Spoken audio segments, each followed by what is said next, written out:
Welcome to Indiana Sports Beat Radio, presented by Endeavor Hospitality Group and Andy Moore Honda of Bloomington. Looks over the middle, second guesses, fires, throws. Does he make the catch in the end zone? Yes! Touchdown! Oladipo to win it. Another one!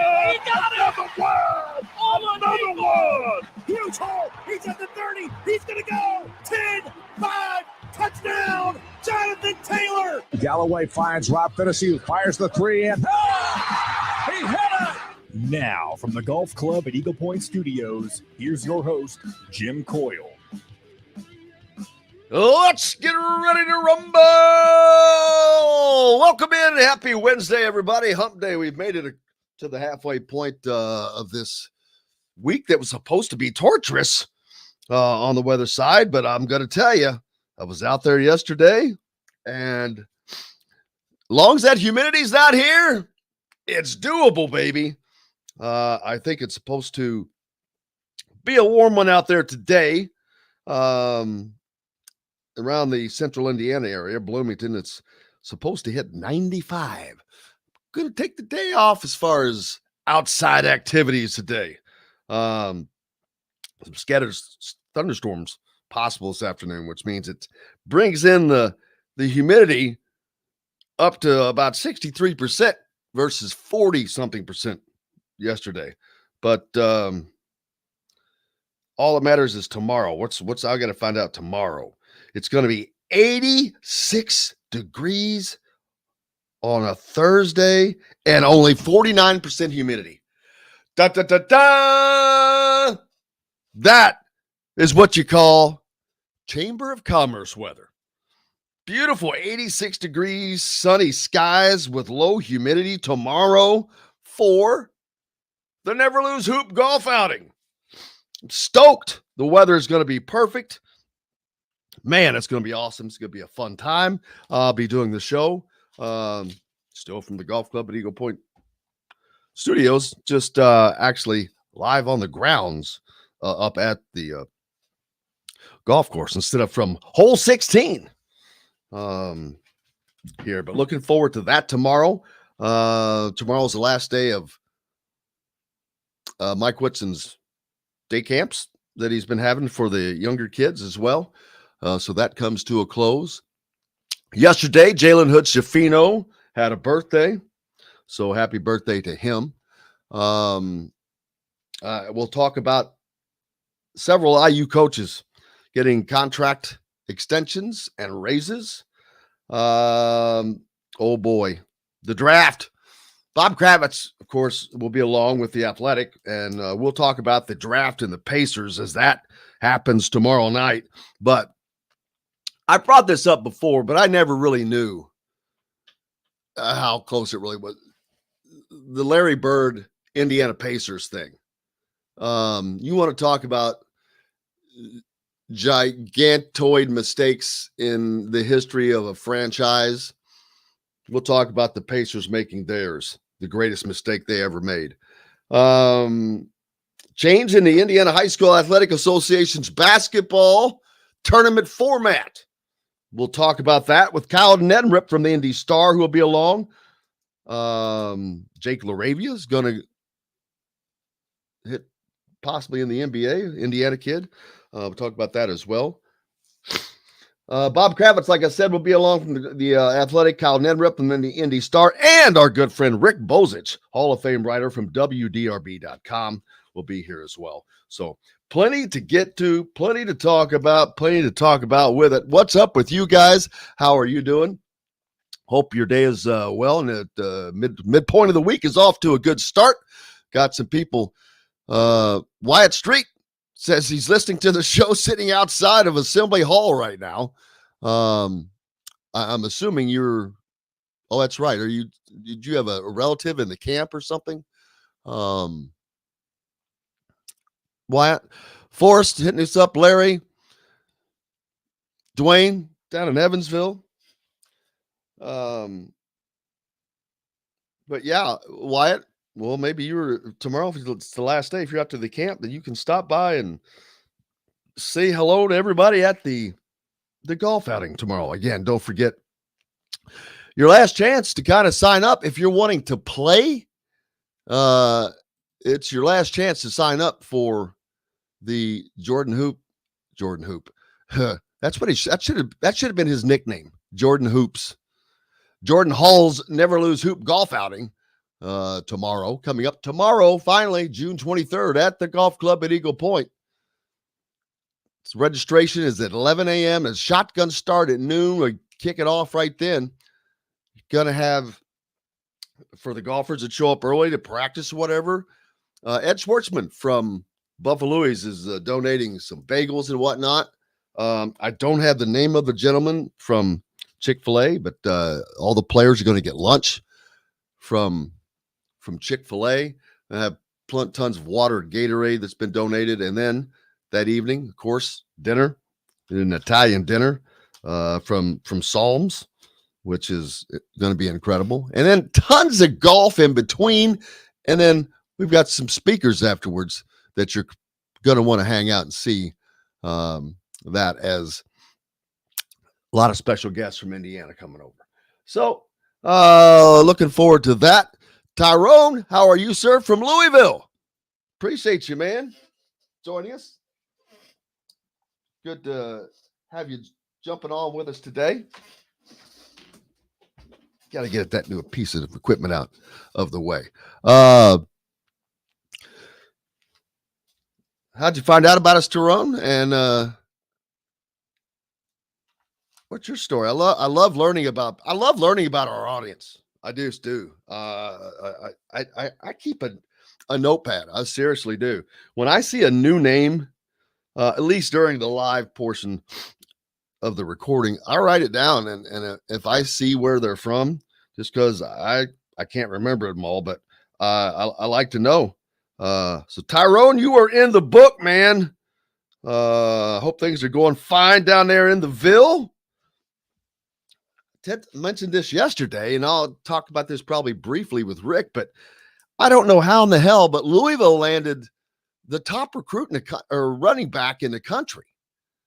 It's just a little surprising because several reasons. They haven't been that good. Scott Satterfield's not, a big time, well-known coach. Louisville has not had this success of late. They play in a extraordinarily weak football conference in the ACC. So a little surprising, but oh well. Man, we've got so much to get to today. Tim points out that Rob Gronkowski retires again, but this time after 11 seasons. He's only played 11 years and 4 Super Bowls. Really? He only played 11 years total? That's mind-boggling. Let me look that up. But how about that for a career, though? If you've got 4 Super Bowls in 11 years, I don't know that anybody's going to top that. I mean, everybody thinks he's dumb, too. Like, in the commercials, he plays this really dumb guy. Not that dumb. He sure made a lot of money. Trying to look down through there, but yeah, I don't see it quick enough to worry about it. But that's if those numbers are accurate, if he only played 11 total seasons, he's got 92 touchdowns. He entered the league in 2010. So, yeah, that's probably right. Only 12 years ago. So he sat out a little bit. So, wow, 4 Super Bowls in 11 years. Are you kidding me? That's a dream. Nobody. I don't know. Is there any other NFL player that can say that? I mean, gee whiz. I mean, Brady's got 7, but that's over 67 years he's been playing. Gronkowski, 92 touchdowns since he entered the league in 2010 are the most of any player during that span, and the third most by a tight end all time. So, Hall of Famer. Hall of Famer. The only reason that Brady retired the first time because he was trying to get out of his contract and go to Miami and become an owner. So we'll see about that. John Barnes hitting us up on the Andy Moore Honda hotline. John, where are you from, brother? I'd just like to have to add you to the book as well. Robert Swartz jumping on with us as well. Says he's going to sweat no matter what one does today. You're not lying. Humidity's up and the temperatures are up. So, yeah. Mike says, I talked about the TBL basketball league. Kokomo is in the Final Four. Oh, wow. Playing the only home game of the round Thursday. Very interesting to know. Cool. Thank you for letting me know that. Yeah, the basketball league is something that we visited a while back. Mo Creek, our friend Mo Creek, played for Medora. I don't think he joined them early enough to help them make the playoffs, but there's 42 teams in this league, maybe 44. But wow, Kokomo in the Final Four, that's a big deal. I'll have to check that out and see who all's on that team. Any notables? Where are the other games being played, Mike? Good to know. Let's see. Steve Ramsey jumping on. Hey, how are you, sir? From Greenfield. Appreciate you joining us. How are things? I'd say they're about the same over in Greenfield today. Hot, sticky. But I'd say that's what we expect around here, but not yet. Although it is deep into June. Yeah, I'm not quite ready for that because if this is what June's going to be like, man, we can't handle July and August. But like I said, it was fine yesterday. Rough today. I wouldn't want to be out there running. What's your hot button right now? Yes. Thank you again for bringing that up, John. Caleb Swanigan. We talked about this briefly yesterday as it came across while we were on. Unbelievable. At least sad. Anytime you see this, we've seen it happen with former IU athletes. There was James Hardy. But Caleb Swanigan, Mr. Basketball, not that long ago. You know, it's not that long ago. I remember that battle with him and Big Thomas Bryant. Yeah, that's just a sad thing to see. Our thoughts and prayers out to Caleb's family, his friends, and the Purdue basketball program and family. It's tough deals to go through. I'm sure Matt, Coach Painter, is having a hard time with that. Those guys get close to these players, man. I mean, it's a relationship you have, you build, you bond over years. So tough deal. Sad. Let's see. And Dave is checking in from Jacksonville, Florida as well. Appreciate you.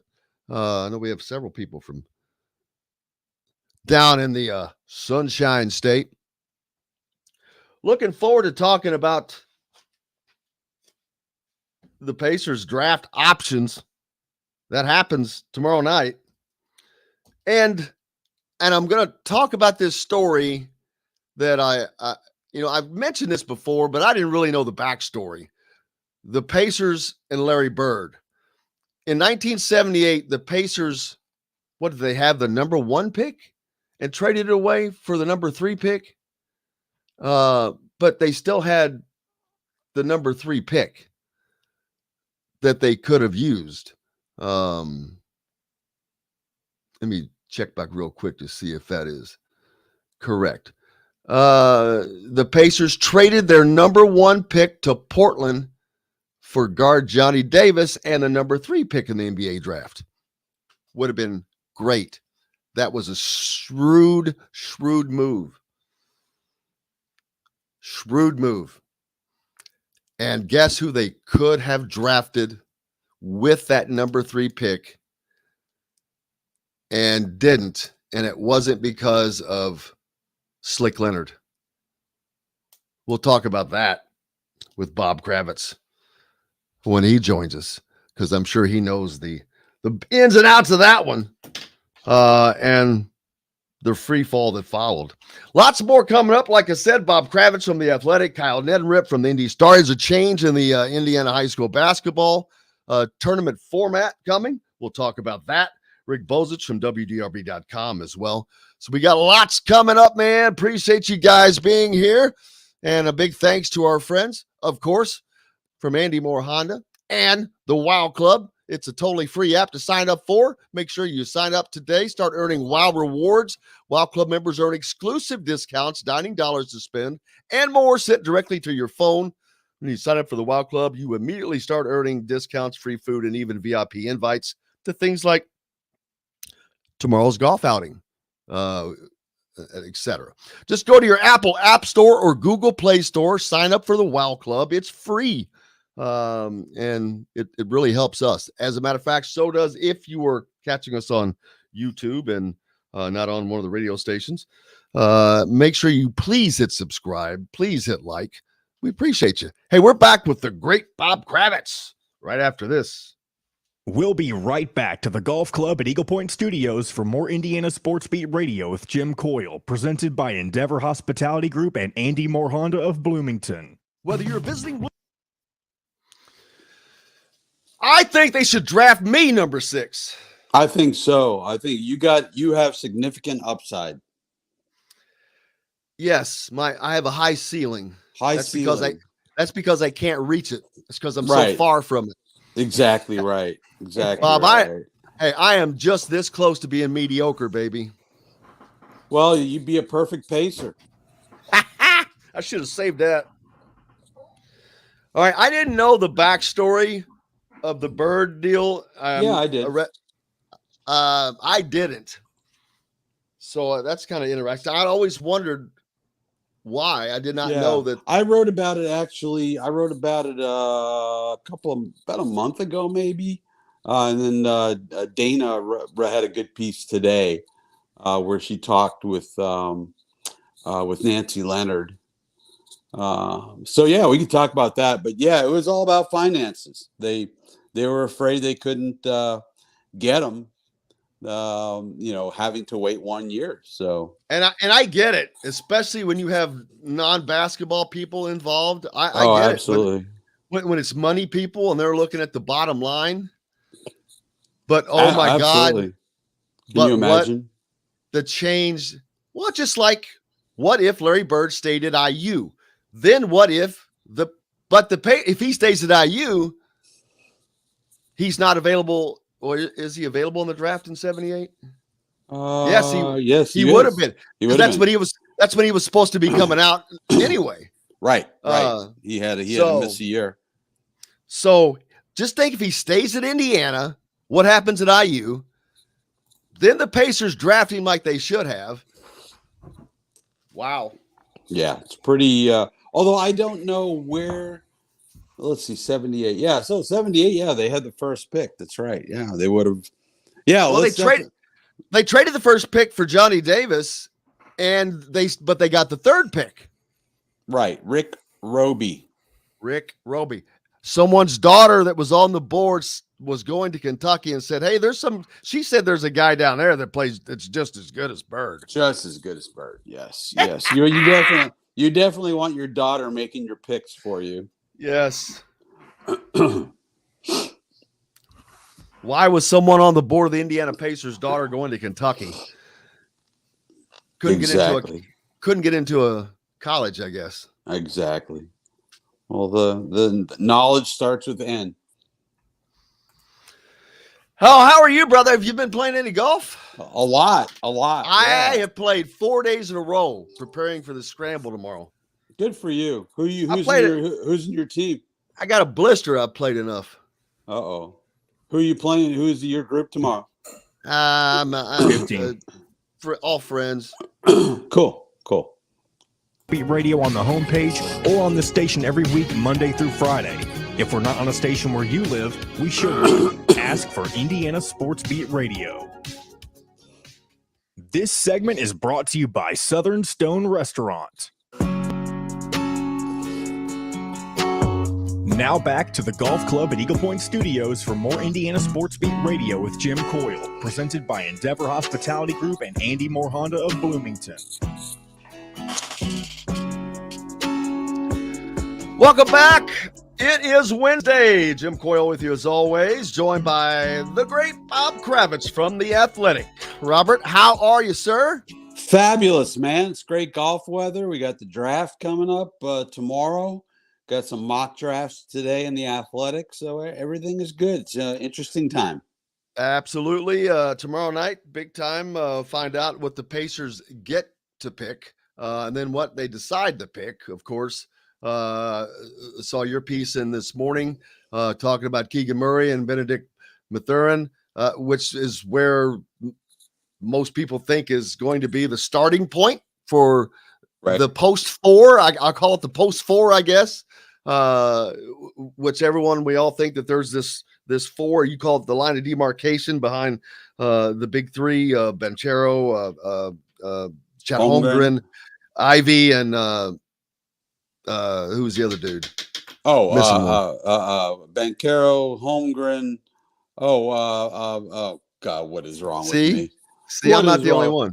Yeah, was Banchero, Holmgren, Ivy, and Jabari Smith. Who's expected to go number one? He'll probably be number one. Who's expected to go number one? Yes. Indiana is sitting there at number 6. So you got that number 5 pick in between.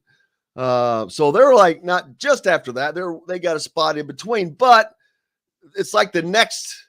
Once you get that past that 4, the next 5 or 6, there's kind of a tumbler. You could just kind of throw them in, and people just have different opinions, whether it's Keegan Murray or Mathurin or whomever it might be. Well, 2 things. First, the inflection point in the draft tomorrow night is going to be when Sacramento selects 4th. If they continue to select 4th and not make a deal. Now, everybody knows that Sacramento has not worked out or talked with Jaden Ivey. They are actively trying to get rid of that number 4 pick. Whether the Pacers can get involved in that, I don't know. The last I heard, Sacramento was asking for the number 6 pick and 2 number 1 draft choices in the future. I don't see the Pacers touching that. And then as far as the number 6 pick, I think it comes down to Mathurin and Dyson Daniels. And I did not initially have Dyson Daniels as a guy that I would have considered based on what I've been hearing. I mean, I've never seen the guy play. He played for the G League, and I don't watch G League, but talking to people down there, they love Dyson Daniels, even though he is more of a point guard than anything else, and they already have one in Tyrese Halliburton. They think he can play the 3 or the 2.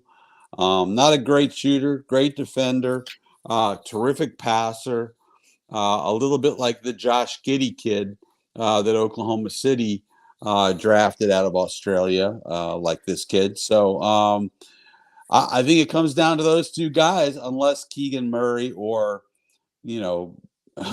Jaden Ivey somehow falls to 6. I think those are the 2 guys they'll consider. I was going to say, how much does it really matter once you get to the NBA? And even though obviously the Pacers are in Indianapolis and Indiana, and Ivy played at Purdue is still not the state, quote unquote, state school. How much would it matter from a for his play aside? What ancillary benefits, if any, would having Jaden Ivey play for the Pacers? Well, I think automatically people are going to be interested. They're going to be excited to see this kid. I mean, a lot of these draftees, we don't get to see them play. Even Mathurin, he played out at Arizona, which is far past most of our bedtime, certainly me. Never seen Daniels play. He plays for the G League Ignite. So there's a lot of mystery for those of us who don't watch, lots and lots of tape. But I think getting Jaden Ivey in here would be I think that would be a good thing as far as putting butts in the seats. I think he's an exciting player. It would be awesome. It would be absolutely awesome. I don't think it's going to happen. Yeah, I mean the odds are that it doesn't. The only thing that would help is if there is a trade made in front that someone needs different, but probably not. It usually doesn't go down that way. But so let's say they end up with Keegan Murray. Oh, I'll take Keegan Murray in a heartbeat. I mean, this is a guy who went from 7-9 points a game to 23.5. Was just a monster. And that was because Luka Garza was in his way, basically. That's exactly it. That's exactly it. And he can shoot from anywhere. He is a professional scorer, and he can play some defense. I've heard people say he doesn't have this big upside. I'm like, that's just because you've seen him play and you're familiar with him. You look at Shaden Sharp and Dyson Daniels and some of these guys you haven't seen. You're like, oh, he's a home run. He's got the big upside. Go for what you know. And if Keegan Murray is somehow available, let me tell you this: we're doing a mock draft around noon at the Athletic, and if either Jaden Ivey or Keegan Murray is available when I'm picking for the Pacers, I'm picking one of those two dudes. If not, then it comes down to Mathurin and Dyson Daniels, and I think I'll probably go with Mathurin. And speaking of the draft rooms, being in these war rooms, whatever you call them, whether it's the NFL or the NBA, they're, Major League Baseball is different. It's got like 600 rounds of draft. So these two are the drafts that really kind of stand out, and they're very similar because of the last second changes, the trades, this and that, and the other thing. And there's always backstories. I've always wondered why the Pacers didn't take Larry Bird back in 78. And you had a story out a month or so ago about it. There's another one out today in the Star. Yeah, really good. Talking to Nancy, Slick Leonard's wife, who she seems like at 90, just reading their quotes, man, she seems like she's still sharp as a tack. She is super sharp. Hey, like I told her, I said, you had to live with Slick all these years. You had to be on top of your game. She is a wonderful, wonderful lady. She's the first lady of Indiana basketball, as far as I'm concerned. I agree. But yeah, what it came down to is money. They were afraid that, since they couldn't draft him in 78, when they had the number 1 pick and eventually traded it away and took Rick Roby. But, because of that, they were afraid that they wouldn't be able to sign him the next year because, remember, they were only 2 years off doing a telethon to keep the team alive. And the finances weren't there. You had a lot of people making decisions who, probably shouldn't be making basketball decisions. You had a lot of financial people in other walks of life, and they decided that Rick Roby, as Dana mentioned in her story today, one of the people that they were speaking with said, well, my daughter goes to Kentucky. She thinks Rick Roby's a hell of a player. Well, yes, by all means, let's let somebody's daughter just as good as Larry Bird is what she said. Remember? Just as good as Larry Bird. The funny thing is, Bird and Roby became best buddies with the Boston Celtics. But can you imagine? Oh, that's right. That's right. Yeah, and can you imagine? You mentioned this off the air. If Larry had stayed at Indiana, he would have been graduating at IU. We're talking about IU from 74 to 78. If he had stayed, he would have been drafted. I mean, he was draft eligible anyway, but that would have been his senior year, 78. And the Pacers, you have to think, unless they're complete morons or have no finances. Remember, back in those days, they weren't slotted financially. It wasn't like if you're the first pick, you get X. No, it was free agency all over the place. And so I don't know that they would have gotten Larry, but you have to think that Larry would have loved to have stayed in the state of Indiana and played for the Pacers. David jumps on. Just wanted to jump on during his break and say, hey, from Orleans, brother, we appreciate you always. Yeah, it really is sickening if you think about it as a fan, because he would have been at Indiana in 1974. He would have been on the 75 team, the 76 team, the 77 team, and on 78. And Indiana had some problems in 77, 78. So he would have cured those ills, went to the Pacers, and now he would have had some help around him. And that's another thing. Would the Pacers been able to put the help around him that he needed in the NBA? Well, it wasn't a time of free agency. I don't know. That's a really good question. But remember, Larry went to a team in Boston that won 20 games the previous year. They had nothing. And Larry got there and turned them around completely. So, but they had Robert Parrish and Robert Parrish came along later, along with Kevin McHale, Dennis Johnson, people like that. But when he got there, they were a 20-win team, and they had to have that pick, yeah, right, exactly. Brad asked, are there any highly rated international players that could sneak into the top four that we haven't talked about? No. Usually with all these mock drafts, they account for all those guys. No, it's going to be Jabari Smith, not in any particular order. It's going to be Smith. It's going to be Banchero. It's going to be Chet Holmgren, and it's going to be Jaden Ivey. Those are your first four. There are foreign guys down later. Certainly Matherin is Canadian. He's from Montreal, so if you consider that international basketball. Dyson Daniels, who the Pacers may pick, is from Australia. So there are some really good international players up high in the draft, but not in the top four. No. Have you been watching NHL, I assume? What a stupid question that is. Well, how about, has this been the wackiest? Yeah, it's been crazy. I like through the first three games, the number of goals scored, I'm like, gee, they're averaging 7 a game. I know. It sounds like what I used to give up when I was in net, giving up 7 a game.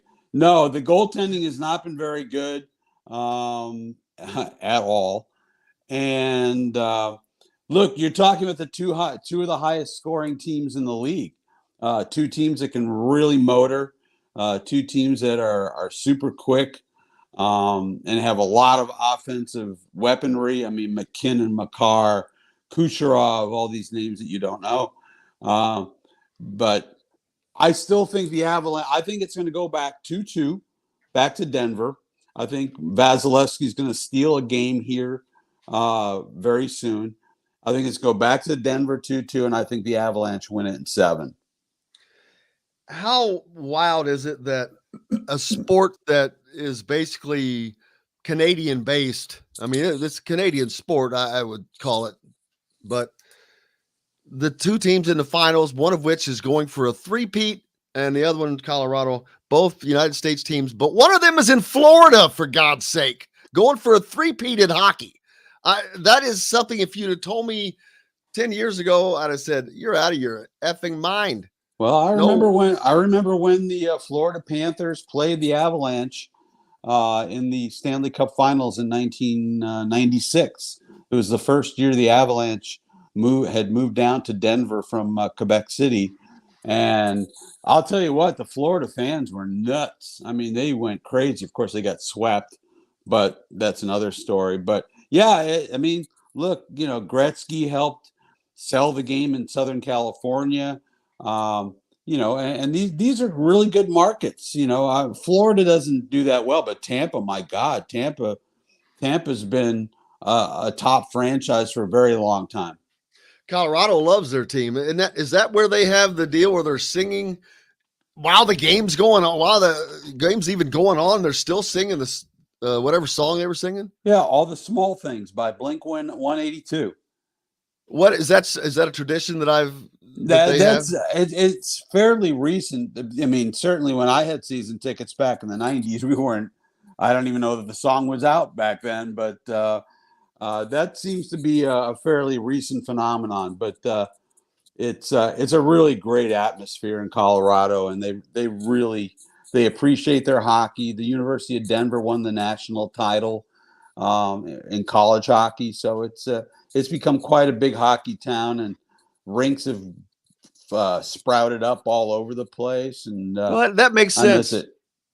I mean, there's a big sports area out there with Colorado Springs and U.S. Olympic. Some of that housed out there, and just perfect weather for it. I mean, it's just natural. What's coming up next for you the rest of the week? Hitting the golf course? Well, I might, but for the most part, I'm doing a mock draft today with my fellow journalists, and tomorrow, obviously, the draft. And I have every reason to believe that sometime between now and the draft, Malcolm Brogdon will get moved. And I think there's a 50-50 chance that Miles Turner gets moved as well. So by the time we wake up on Friday morning, I'm not sure we're going to recognize these Indiana Pacers. And after they won 25 games this past season, that's a good thing. Yeah, you got time to make change, even though some of it's hard to do, but we'll certainly see. Bob, I hope you have a great rest of the week, brother, and a wonderful weekend. I cannot tell you much. Appreciate you as always. Love it, man. Talk to you soon. Follow Bob Kravitz and make sure to subscribe to The Athletic. Be a subscriber. I am. And make sure you follow him for all of your content. We've got lots more coming up here on Indiana Sports Beat Radio, brought to you by our friends at Southern Stone Restaurant. Trying our roots in limestone with our love of Southern fare with a Southern touch. Located at Patterson and Rogers in Bloomington, we're back with more Indiana Sports Beat Radio right after this. We'll be right back to the Golf Club at Eagle Point Studios for more Indiana Sports Beat Radio with Jim Coyle, presented by Endeavor Hospitality Group and Andy Moore Honda of Bloomington. The sun is out. The birds. Bob cracks me up. He always stays like through the break, like he is going to say something, then and then drops out. But I guess that's better than leaving while you're on. See, like at a talk show, the guests, when they're done, they go into the break, they stay in their chair until the commercial, then they leave during the commercial. They don't get up and leave. Yeah. So, yeah, maybe that's better.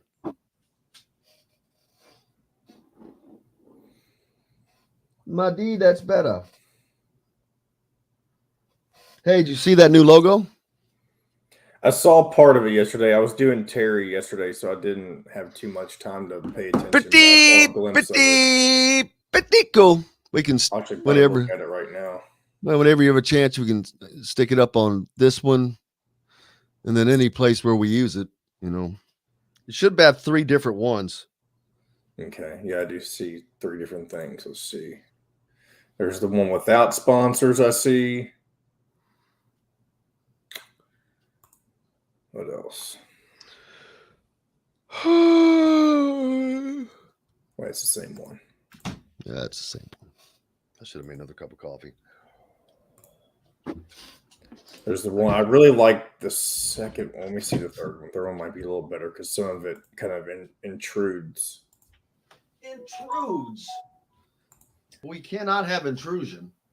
Yeah, so I like the cleanliness look of it, but at the same time, I think it looks kind of crowded.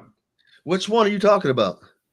The ones with the sponsors. Like the sponsors need to be on there, but they're very close, and one of them's even intruding into the logo.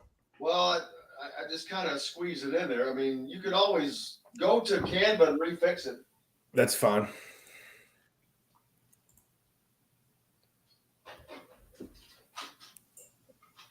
All right, Kyle's about to jump on. Cool. No golf for me today. I need to take a break. 4 days in a row.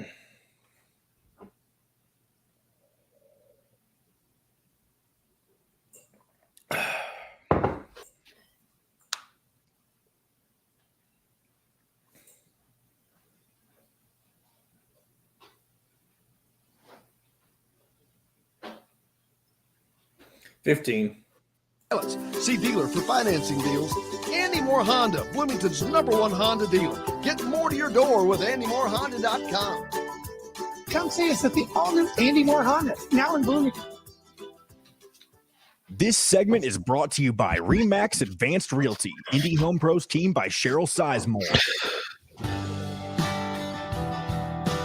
Now back to the Golf Club at Eagle Point Studios for more Indiana Sports Beat Radio with Jim Coyle, presented by Endeavor Hospitality Group and Andy Moore Honda of Bloomington.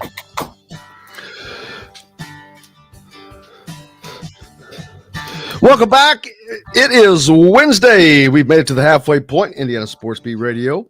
Thanks a lot for tuning in, listening to us. Jim Coyle with you as always, joined now by the great Kyle Neddenriep from the Indy Star, the king of all high school reporting. And I would definitely say that's a title you should wear, my friend. I don't know about that, but it sounds good, I guess.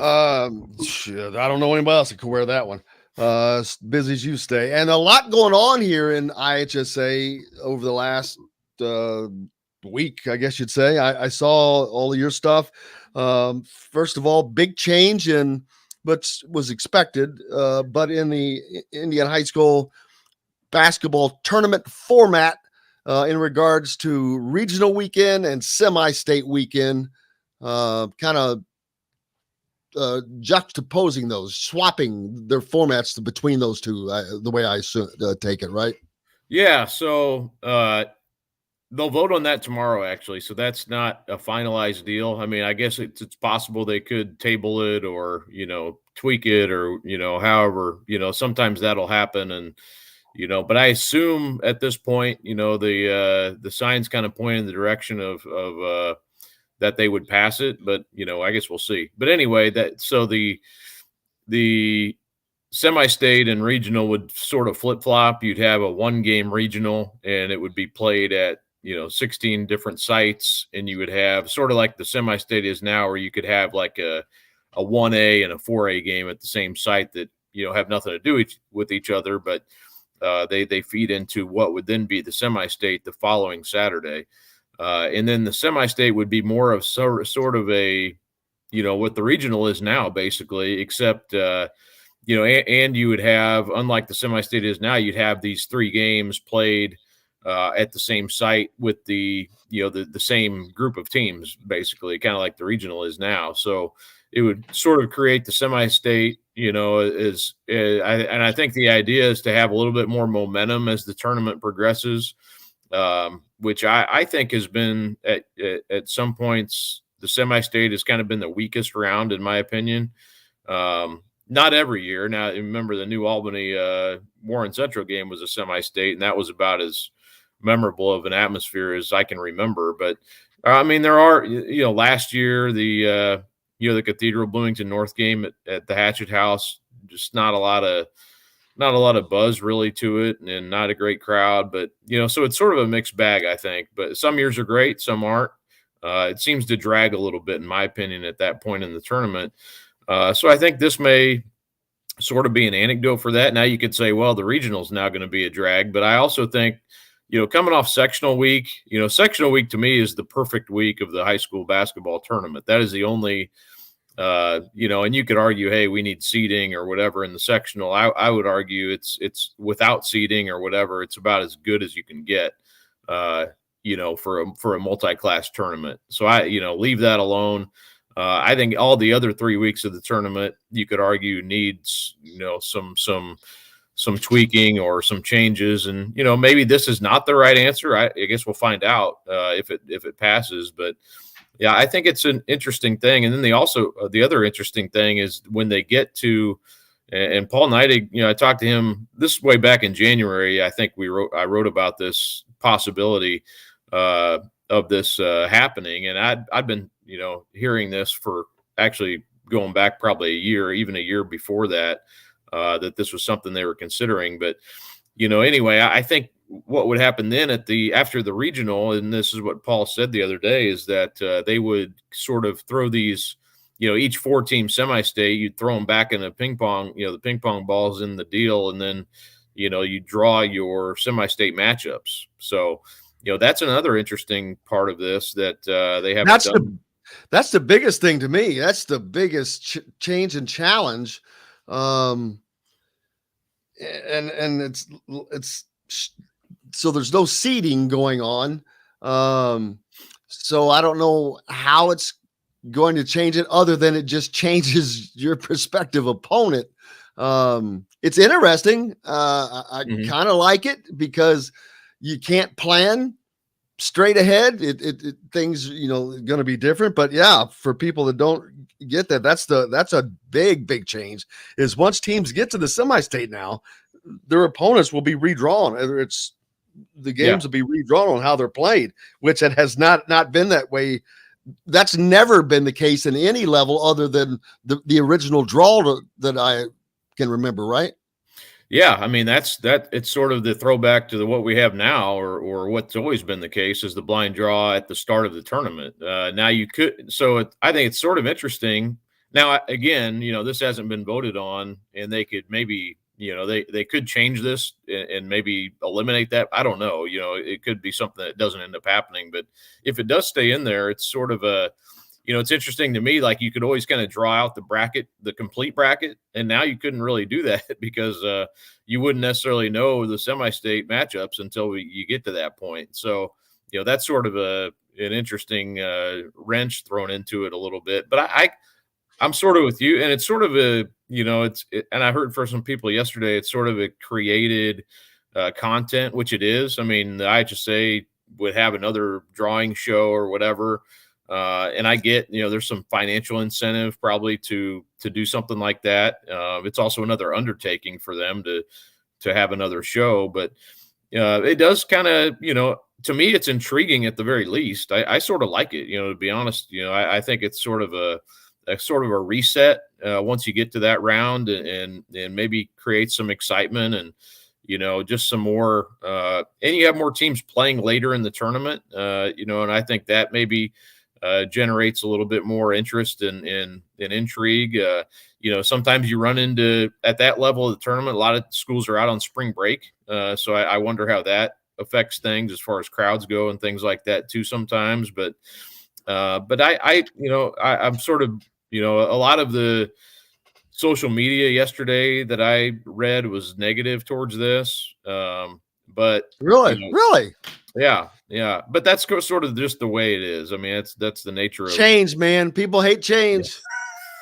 People hate change. People want change, but then when it happens, it's like it's the worst thing. Oh, yeah. Exactly. So. But we don't want that change. The only thing that the IHSA, ever since they did away with the previous format, is there's no Final Four. And making the Final Four was always a cool deal. I mean, when I was in high school, we went to the Final Four. It was a big deal. You had the Final Four. You don't have that anymore. The semi-state kind of became the Final Four in a way, which I guess it would again now if you have to play 2 games at semi-state, that's your Final Four in essence to get to the championship game. Yeah, to me, ideally, that's what it would be. Is you have a Final Four event, and you have at the finals. I mean, and I think that would be the most fun thing of all to me. But I don't think that would ever happen because of the Gamebridge Fieldhouse and the making sure you would have to have it basically for 2 days in order to do that. So I don't know that is ever going to be a possibility. But they do that for football. Yeah, they do. But it's a Thanksgiving weekend, I think, and you don't have the Colts playing on a Friday or Saturday, so they'll come in and play on a Sunday. A lot of times, you'll see this is an aside completely, but I'll be writing my 6A story on Saturday night, and they'll be out there working to get the field ready.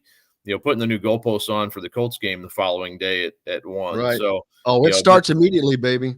Yeah, right after that game, it's changing. But so anyway, it's I think the that to me would be the best way to do it if you could, and I think that would create an event of the state finals that we don't really have. It's kind of one game in, one out. You have crowd leave who's there, and that, some people will stay for the whole day or stay for a session, but it's sort of a crowd that sort of comes and goes. I think if you had an event there maybe for 2 days, it would be a little bit more enticing. But I do like you think about what what the regional is now, and basically you would have basically better teams playing later, because you'd eliminate some of those teams in the regional. So you'd have this event at a Hatchet House where you could have whatever it would be, the top 4 in the South on the 3A side or whatever, playing in that venue for a day, 3 games in a day. That's pretty appealing to me. And for a spot in the state championship, the winner of that goes to the state championship. So you got 4 teams going there with the hope of, all hoping for a shot at the, going to the state championship. So to me, it's pretty cool. Instead of the regional where you're playing for a spot in the semi-state, you're playing for a bid in the state finals. So, I kind of like it. I kind of like the change. I understand completely. I mean, some people are saying, well, it's just another way to you win. It cheapens the regional, but we did have we had this back when class basketball first started. This is how it was set up. You had a 1-game regional, and then you would go to the semi-state. So, and for 4 years, that was the way it was. The first 2 years were on a Friday. The second 2 were on a Tuesday. And then they changed it to what the format is now. In 2002 would have been the first year of that. So, the midweek regional or the weeknight regional didn't really, wasn't that appealing. Almost everything right after class basketball started, the Tournament of Champions, the 1-game regional, a lot of it wasn't popular, I think in part because it was the first few years of class basketball. I think if you look at some of that now, maybe I don't think it would have the same, oh gosh, this is different. This is, I think it'd be people would be a little bit more,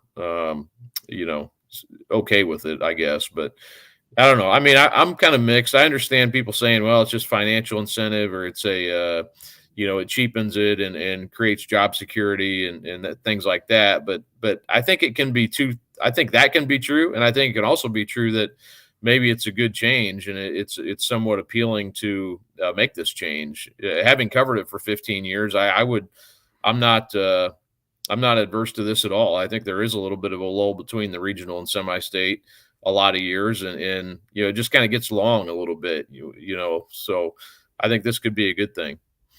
Yeah, I agree with you. Most of the time when they make a tweak, I just sit there and shake my head and say, what are they doing? This one kind of makes sense. Back in the day, you had to win up to 9 games to win a state championship. If you had to play 3 in the sectional, 2 at the regional, 2 at the semi-state, 2 more at the Final Four back in, the old single class system. Now it's down to the most you would have to play is 7, I think. Is that correct? If you had to play 3 in the sectional, and then a 1-game regional, 2-game. Yeah, it's 7.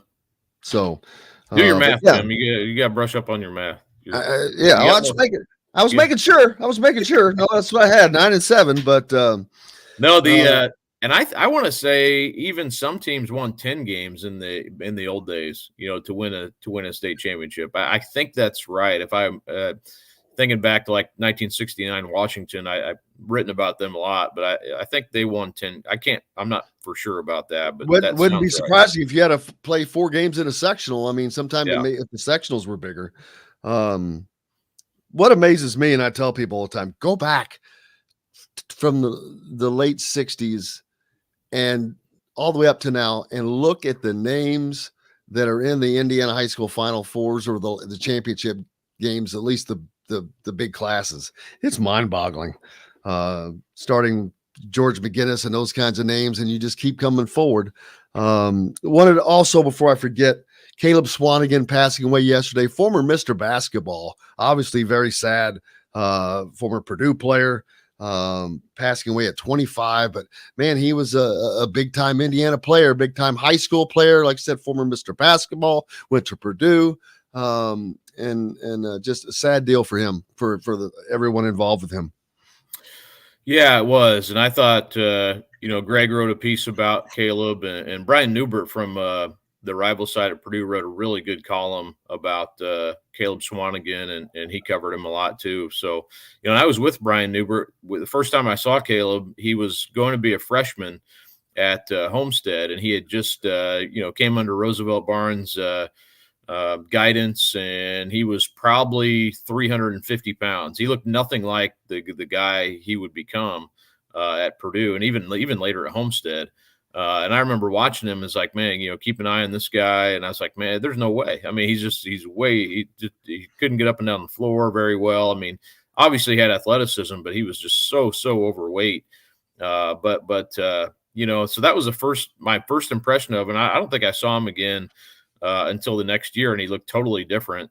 And obviously Roosevelt Barnes did a lot for him, in a lot of ways, coming under his guidance. But it was a super sad. I mean, I can't claim I knew Caleb that well. He was sort of I had few conversations, went up to Homestead for an open gym one time, and there was it was one of those where a lot of coaches were there watching him, and that was probably the best conversation I had with him was after that workout. Wrote a story about him then, and then you obviously covered him through high school. And he was committed to Michigan State for a while, and then opened it up, and he actually reclassified. He was supposed to be 2016, reclassified to 15, and won Mr. Basketball in 15. So that was always, I thought, interesting too, that he could have been, he would have been up against Kyle Guy the next year, and who knows how that would have turned out for Mr. Basketball. But sort of that changed the history of it a little bit. But he won state as a senior and with Homestead, and it's sort of one of those guys, and Brian wrote this in his column, and I completely agree. I never knew how much he really got a chance to really enjoy, and be a kid. I remember after that state championship, it just seemed like he was, it wasn't the reaction I thought, and it's kind of sad. At the time, I even thought that. I was like, I don't know why, and who knows in the moment, for sure, but just didn't seem like he really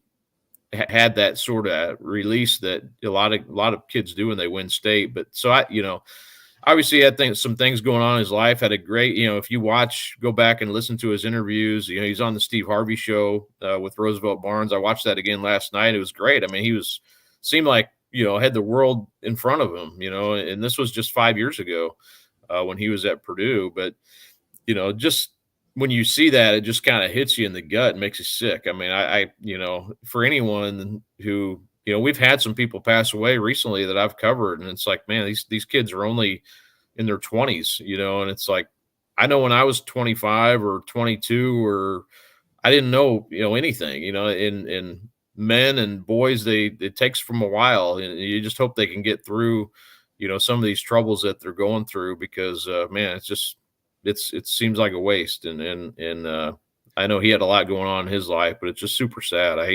Made me really sad to see that.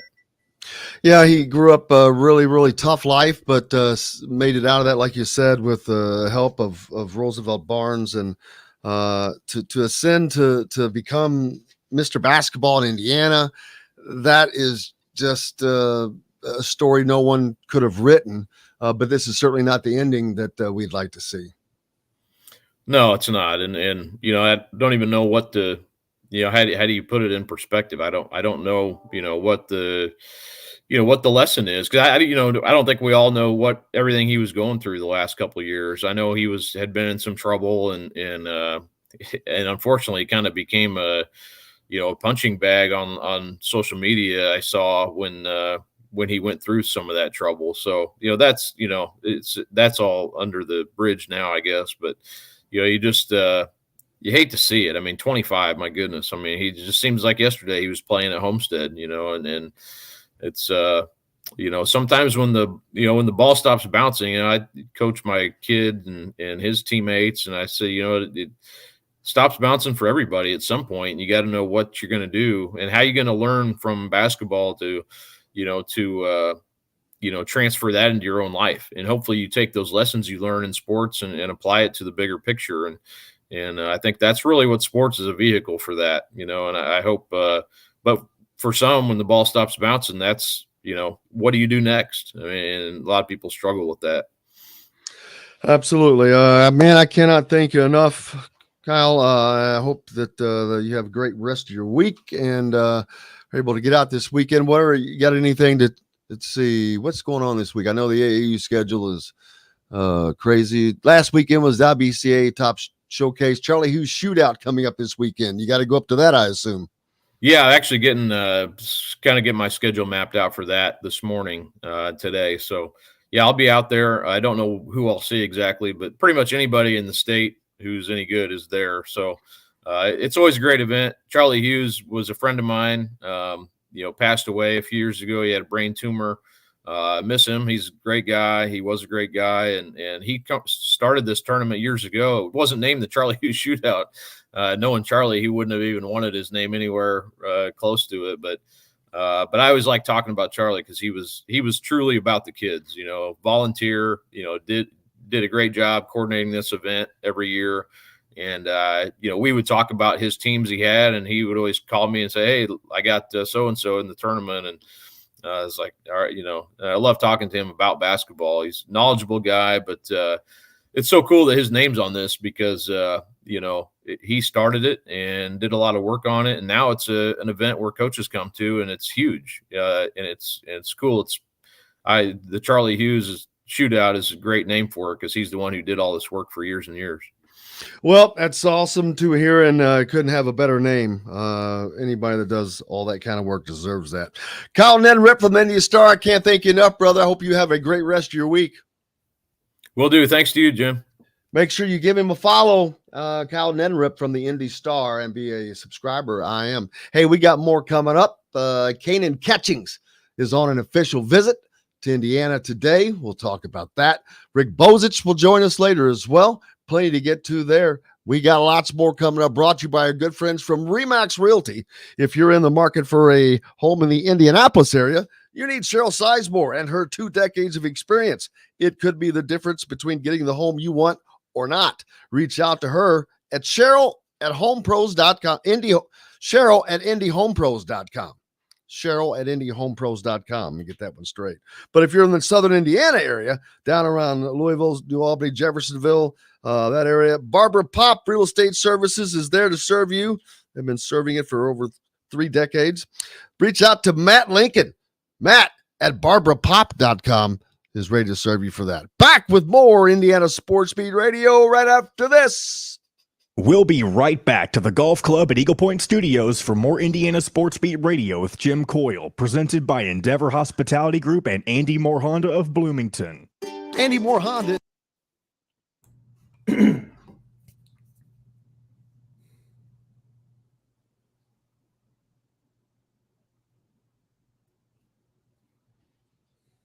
Whoa, whoa.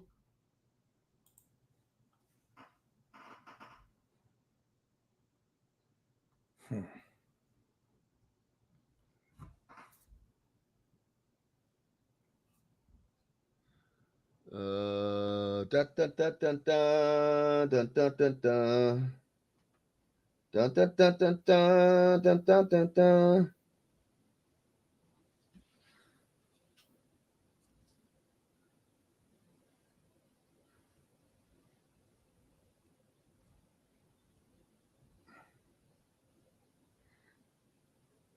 Dun, dun, dun, dun, dun, dun, dun.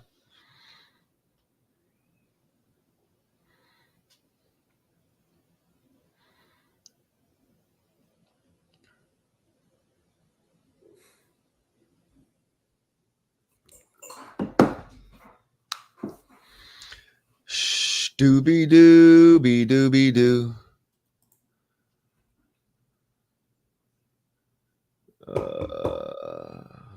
Yes, it do.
Yes. Yes. Yes.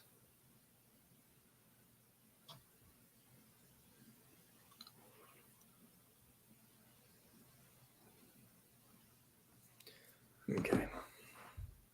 Cheryl Sizemore from Remax Advanced Realty. Cheryl Sizemore has over 2 decades of experience, and that could be the difference in you getting the home you want in today's tough housing market. Reach out to Cheryl Sizemore from Remax Advanced Realty at cheryl@indyhomepros.com or 317-298-0961. Cheryl Sizemore from Remax Advanced Realty. Let Cheryl Sizemore get you in the home you want today. Cheryl@indyhomepros.com. This segment is brought to you by Feast Market and Cellar. Now back to the Golf Club at Eagle Point Studios for more Indiana Sports Beat Radio with Jim Coyle, presented by Endeavor Hospitality Group and Andy Moore Honda of Bloomington.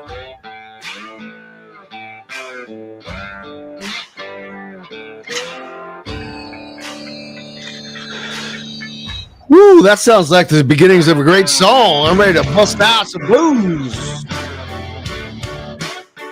We need some lyrics, John, the producer. Man, What you got? rocking it out. I'm not going to freeball here. No way. Welcome back, Indiana Sports Beat Radio here on this Wednesday, hump day. We're halfway through, baby. It's been a great day already. Bob Kravitz, Kyle Neddenriep, tons to talk about. One thing I forgot to talk about with Kyle, the one thing they did not change is the ability for Indiana teams to travel or host teams from 300 or more miles away, which is just stupid. Makes no sense. Kanan Catchings,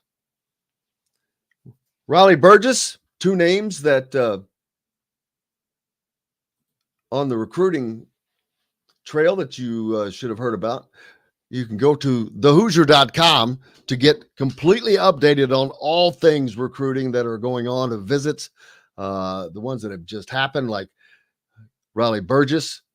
He's a 6'10" center out of Sycamore, Ohio. He's Brian Walsh is handling that. Brian's doing a ton of work, but Brian saw him up at the Adidas 3SSB in Finch Creek. Burgess has offers from Wisconsin, Dayton, Xavier, Purdue, Iowa, Penn State, Wake Forest, a few more. But he says it's really nice. Coach Walsh did a really good job putting everything together. Campus was really good. All the facilities are state of the art. It was all great. Talking about Coach Walsh, he makes it really inclusive. I got to go in the huddle when I was there. He makes me feel, when I get there, I'm going to feel at home. And after his visit, he received a scholarship offer. So that was last week. Today, Indiana, with an unofficial visit from 6'6" small forward Kanan Catchings from Brownsburg High School, Indiana High School. He's in the midst of a Big Ten tours. He's visited Illinois, Purdue last week. He picked up an offer from the Boilermakers last week. Ohio State, Michigan, Cincinnati, and Notre Dame are some of the other programs showing interest in Catchings at the moment. He's also looking to set up visits to the Buckeyes and Wolverines. He's a 6'6" wing, still needs to mature his body. He's got some great tools. I've seen him play. I think he plays on the same AAU team as Trent Sisley and Jalen Harrelson. But throughout the summer, he's shown the ability to consistently be a knockdown shooter, which is, again, there's a couple. This is a good class. It's the 20. Well, he's actually in the 24 class, so he's a year older than Sisley and Harrelson. As a sophomore, Catchings averaged just under 12 points and 3 rebounds, shooting 42% from 3-point range. He's been very good this summer, playing for the Indy Heat 16 under team on the Nike EYBL circuit. So he comes from a basketball family. His mom, Talia, played in Illinois. His aunt is a former WNBA star and Tennessee forward Tamika Catchings, and his grandfather is former NBA player Harvey Catchings. So Tamika Catchings is his aunt. Yeah, he's got basketball through his blood. But just a ton of great recruits coming up for Indiana within the state that they can develop. They didn't have the chance to develop. Last year it was just come in and get it done. And now they're able to develop relationships, as you can see. And that's what they're doing for these kids that are a few years out and doing a good job at it. But like I said, go to thehoosier.com. Alec Lasley, Keegan Nicholson, Kyler Staley, they'll all keep you up to date on all things Indiana basketball and recruiting. The hot board is there. You can see the offer list. There's a piece on there from Alec in regards to Jordan Geronimo improving his perimeter skills. All kinds of information that you can grab from that. Back to the Andy Moore Honda hotline. Let's see. Oh, guys are still talking about wanting to play a single class league. Boys, ladies, gentlemen, that ship sailed with the Titanic, baby. It's gone. So, no, you can't have single class basketball anymore. It's not the same anymore. The facilities are so different. Do you really think that any 1A school could ever compete with Carmel or Ben Davis or Lawrence North or whomever it is? No, that's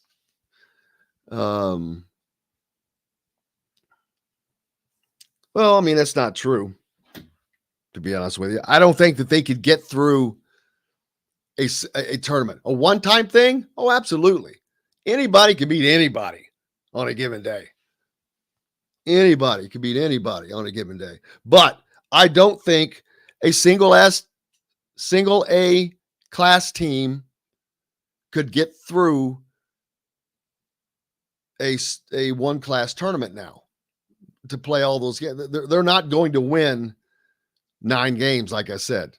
Not going to happen. Not today.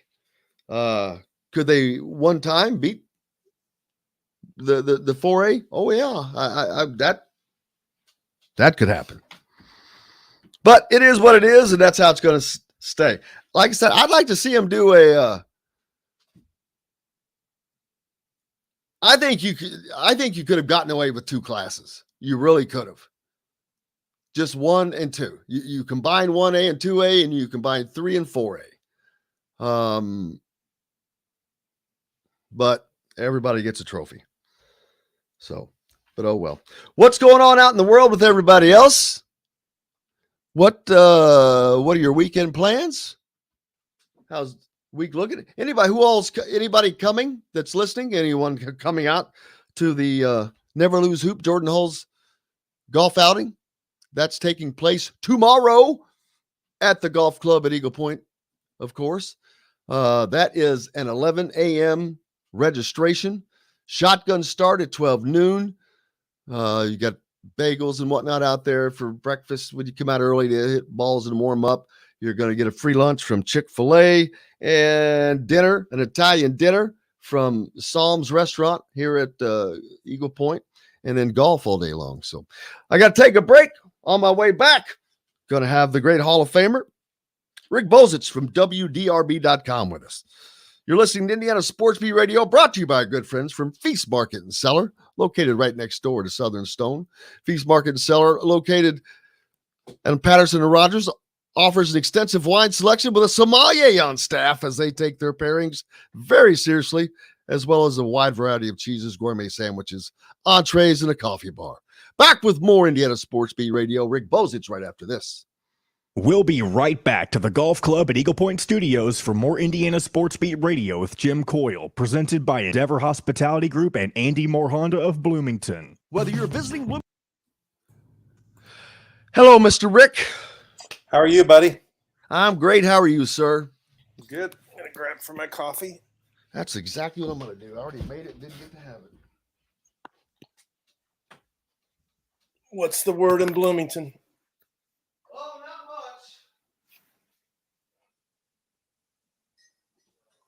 much. Rick, the other day, Jim had me put this photo up on screen, and you were in it. It's of the Romeo Langford chaos. Oh, yeah. My goodness. I was just laughing because I'm like, all right, if you look, there are so many people that I could pick out. Dana O'Neill, starting to the right. There's a Wish. That's Dylan Sin. That's Rab Johns. There's Rick. Alex. Well, Alec is the next one that I recognize. It's like Jody Benling maybe next to Alex. Yeah, and then that's me with a microphone across my eyes. Stu, what's his name, behind me. Stu Jackson. And here's little George back in the lower left corner getting squeezed out. George Montgomery? Yeah. Oh, wow. I remember I knew that was coming, and I was the first one up there standing in line starting it. And that didn't last long.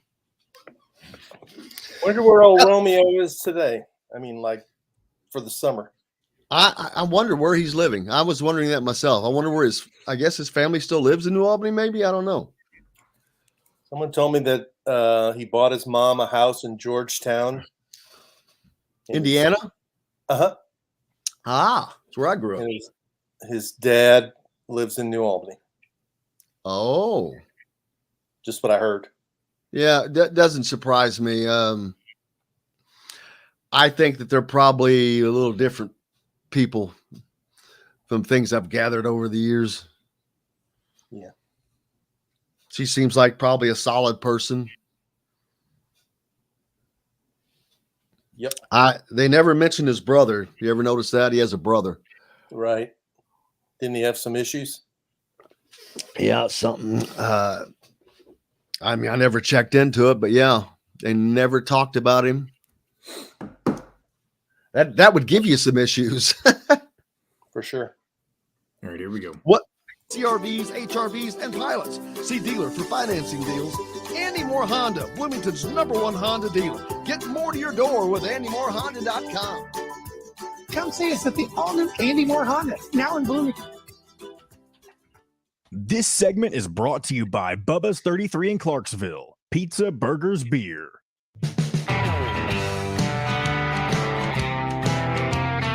Now back to the Golf Club at Eagle Point Studios for more Indiana Sports Beat Radio with Jim Coyle, presented by Endeavor Hospitality Group and Andy Moore Honda of Bloomington. Welcome back. It is Wednesday, and that means the great Rick Bozich joins us from WDRB.com. Rick Bozich, how are you, sir? Doing good. A little warm and steamy, but hey, I'll take it. Yeah, today's going to be – it's been okay. I was talking about the humidity has been great. Today it's probably going to be a little yucky, but it's just going to be a one-off, and we'll get past that. Looking at some of your most recent stuff, a lot of people are not going to notice this, but down in New Albany at the southern tip of the state, the area where I'm actually from, right across from Louisville, their baseball coach, he just retired. It's called quite a story. Yeah, Chris McIntyre took over New Albany High School after it had a 28-year run. New Albany had always been a good program, but I think Jeff and Floyd Central were better, and he lifted the program up. I think they won 11 Hoosier Hills titles and 6 sectionals and 1 regional, and he's gotten I think 16 guys Division I scholarships, including 6 or 7 at U of L. And wish the best to Chris McIntyre. He's just, when you think of what a high school coach is supposed to be, there are people that aren't really in it for the money, because what you make per hour isn't very much. Yeah. But you're in it to sort of, because you enjoy the game and you want to, work with kids. Well, and then the funny thing is he's a Jeffersonville High School graduate. And see, I couldn't, I went to Floyd. There's no way I could have gone to New Albany. I'm like, nope, not happening. So he goes to New Albany, their arch rival, which Floyd, Jeffersonville, New Albany, it's kind of like a three-headed rivalry monster down there. And his kids go to Floyd Central or went to Floyd Central. So his youngest son, is currently a student at Floyd Central because he's a swimmer, and Floyd Central has the better swimming program over New Albany. So he's crossed every boundary. That's funny. Except Providence, I guess. There you go. I had Lance Stemler on yesterday. Coaches on the Providence staff. Right. Congratulating them on their state title. But and then most of the people who go to Providence, all the people virtually that go to Providence, if they weren't at Providence, would be at New Albany, Floyd Central, or Jeffersonville. So kind of funny. Also, a big story for Louisville football. How in the hell do they land the number one running back in the country? It's a great question. Eric Crawford's working on some stuff right now. So I stay at WDRB the next couple of days. I mean, what they've done is Scott Satterfield was getting a lot of grief after last season, especially for his recruiting. And I think that the biggest changes he made in his staff were in the recruiting coordinator and recruiting spots. And they've been very active, chasing guys from outside the area. And they've got a commitment early on from a quarterback from California who I think is only a 3-star named Pierre Clarkson. But his father is Steve Clarkson, who I don't know if you Google him, he's sort of like a quarterback guru. He works with top high school quarterbacks and he works with college guys. 60 Minutes did a story on him. And they got Pierre Clarkson, and he got some of his high school teammates to come, and they got some other guys to come. And the word just got out that this was going to be a place to go. And I think I would have to believe that NIL is involved at some level, as it is everywhere. And at this point, they've got the 11th best class in the country. Now, the only caution I make is it's just oral commitments. It's a long way till December. And I think earlier this week, they had a DB who decommitted. So you got to hold on to these guys, as you know. I mean, when last year that Indiana had the quarterback from Texas who was committed, and 2 days before signing day, he bailed and went to TCU, I think it was. Yep. So exactly. It's going to be a struggle. I think they'll keep most of them, but it'll be tough to keep all of them. But I agree. I mean, there was a radio station in Waco, Texas yesterday that was so stunned by the situation that they called Dad me on. Like, what's this kid doing? Well, I'll say one other thing. The thing you have to remember about Louisville that remains in their advantage is that's the place where Lamar Jackson played. And when they bring kids on campus, they can show them Lamar Jackson Heisman Trophy replica. They can show them the Lamar Jackson statue. They can show them Lamar Jackson's name on the wall. They can show them Lamar Jackson highlights and video from what it was like around there when College Game Day came in 2 or 3 times. That is a big tool for them, and they use it, and they should use it. It carries a lot more weight than the Johnny U statue does, and I'm not saying that as a diss to Johnny U because he's one of the greatest of all time. But those kids are like, who's he? Right. Yeah. But the fact that they were able to get this kid over Texas, over Oklahoma, this guy runs a 10.9 100. And is in the long jump. He is just an unbelievable athlete from El Campo, Texas high school. And the fact that Texas, if they really wanted him and didn't get him, that would be shocking. Well, I think initially he was committed to Texas and he decommitted several months ago. And that might have been when Louisville got involved. And that's the one where you probably either have to watch or unless they're say, to heck with you if you decommitted. There's plenty for us to get, but if they do come after you, that's probably one Louisville would have to worry about, I would think. Yeah, or an A&M. I mean, because that's probably Baylor or A&M are probably the biggest programs that are close to him in addition to Texas. That El Campo, I looked it up. It's about 70 miles southwest of Houston. So it's definitely Big 12 and now SEC territory. It's just funny because you met Scott Satterfield, the head coach at Louisville, has, it's been kind of rocky. Then you've got Jeff Brom off-season comments, which, he didn't say anything wrong, but he was just asked a question and he answered it honestly. And everybody knows if it doesn't happen, it'll be the craziest thing that ever didn't happen, but it's just a matter of time. It's not if, but when Jeff Brom becomes the coach of Louisville. It's weird. It's a weird dynamic having that set out there for Scott Satterfield. Yeah, what'll be interesting this year, Jim, with Louisville football is their first 3 games are really important. I mean, I don't even remember. I think their record was 6-7, 7-6 last year. I think it was 6-7. And they had a losing year during the COVID year. The year before, they had a really good year. He was ACC Coach of the Year. But what really was apparent last year at Louisville football is the crowds were way down. They were way down because I think people got out of the habit of going to games after COVID. They were way down because they're not winning, and whatever reasons, they're down. So this year, their schedule is backloaded with the difficult games. The last 3 are at Clemson, NC State, a top 25 team at home, and then at Kentucky. So they got to win early, and the first 3 are at Syracuse, at Central Florida, and Florida State here on a Friday night on ESPN. They need to win 2 of the first 3 and have that place pretty full for the Florida State game to sort of show that the fans are back on board with Scott Satterfield. One other thing I want to mention quickly before I forget. Man, we're crossing all of the rivalry boundaries today. Mike Pratt recently passed away. He'd been on our show before. Actually, didn't he live in Floyd Knobs, Indiana? Yes, he did. His wife was from the Knobs, and his stepchildren grew up there. So, yeah, he lived up there for a while. I think he moved over into Louisville maybe 10 years ago.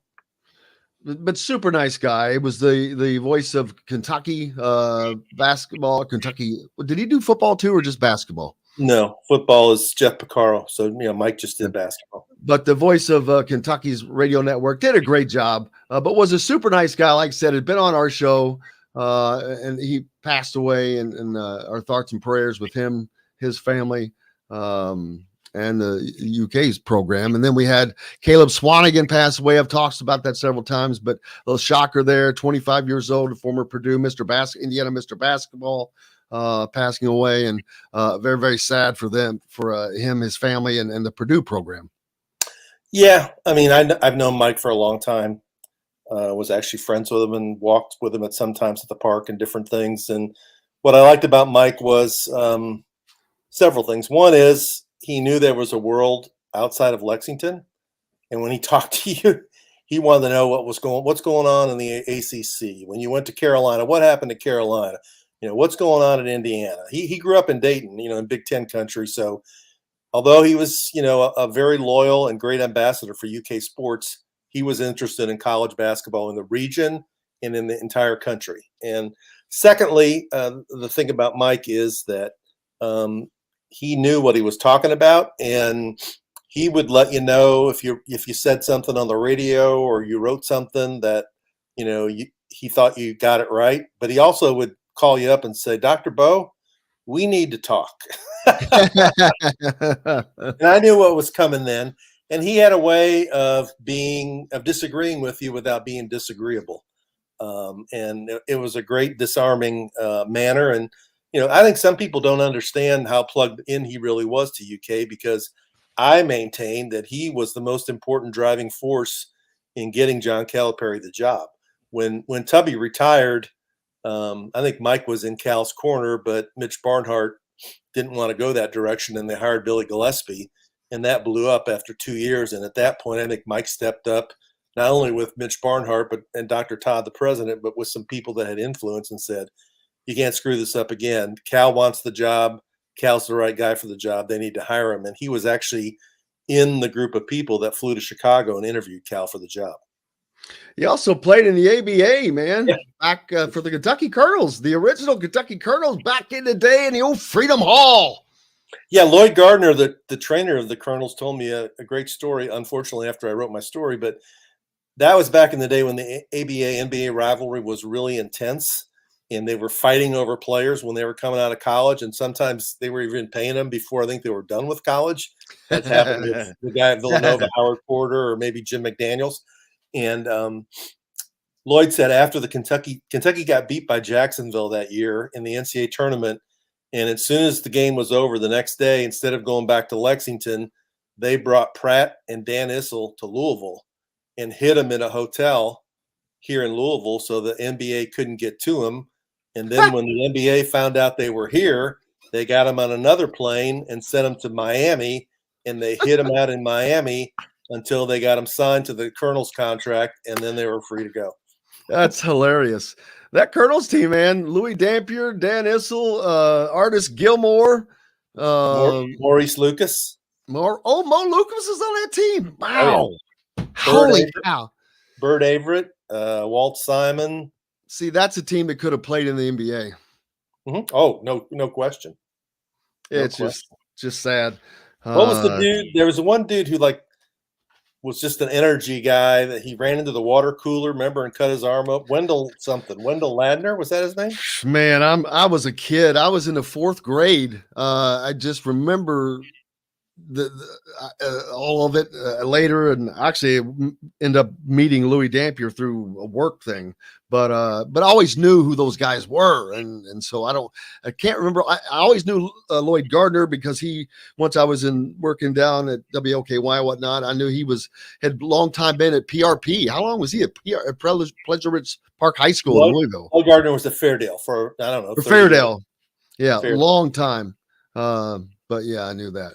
But I mean, you look at Steph Curry and what he did in the NBA Finals, and I'm not comparing them both as players, but Louis Dampier was sort of the first step towards going that route. He was a guy who really helped popularize the 3-point shot because the ABA had it before the NBA had it, before college had it, before high school had it, and they had that red, white, and blue ball.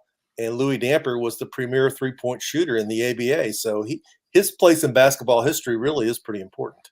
Yeah, and so is the ABAs. I mean, they really made a mark on the NBA. The NBA adopted the 3-point. The 4 teams that went in, but the 3-point shot and some other things. But it was a more exciting. Dr. J was in the ABA then. They had a lot of the New Jersey Nets. But I'd like to have been I'd like to have been the owners of the St. Louis, the Spirit of 76, baby. I just wanted to be the owners of the Spirit of 76. They didn't get to the NBA, but they were smart enough to trade. Their bow out was to take 1% of the NBA's TV market share when they signed that deal back in the early 70s, which was nothing. Then it turned into multiple millions and millions of dollars.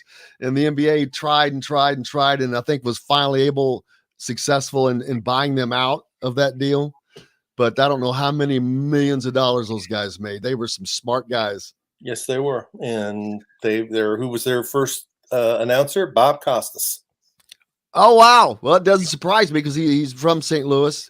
And speaking of St. Louis, why is it that the Reds cannot come close to putting on or having a baseball franchise that has any kind of half the consistency that St. Louis does? They're very similar in market size, and St. Louis is just consistent year after year.